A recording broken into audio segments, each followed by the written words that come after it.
Okay, so I was just thinking about, well, see, we had some events this week and I had to take a lot of photos, and I've been thinking a little more about photography a little bit lately, and it's kind of interesting to talk to people about photography, especially those who are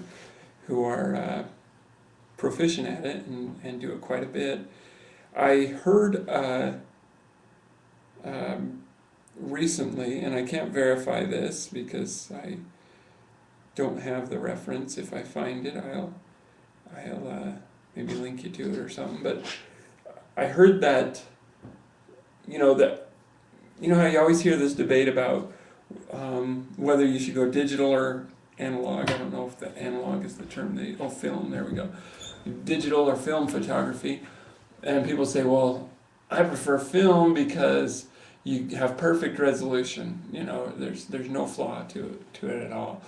And I learned this week that there is actually a problem with that argument, and it's simply that even the finest film paper, or not paper, but the film itself has fine grains in it that are so small to us that we can't see them there and so forth, obviously, and they're super fine, but because of those grains, it does tamper with the resolution.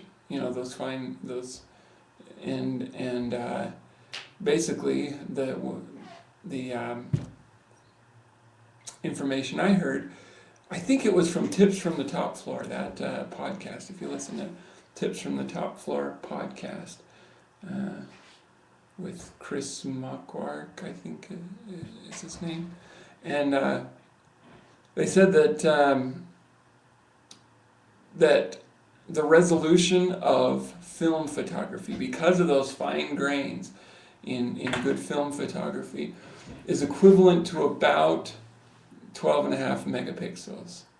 Or no, 10.5. Well, anyway, between 10 and 12 megapixels, which means that if you have a 12.5 megapixel camera, you have as much resolution as you can possibly get with film photography. Which tells me if you have a 15 megapixel camera or more, then you have better resolution than what you can get with film photography. And the reason I say this is we talk about the argument of film versus digital photography, but we forget that either way we're printing the image onto something, either a piece of film or a piece of digital or digital information. And regardless of which one you're using, neither of them yet have perfect resolution because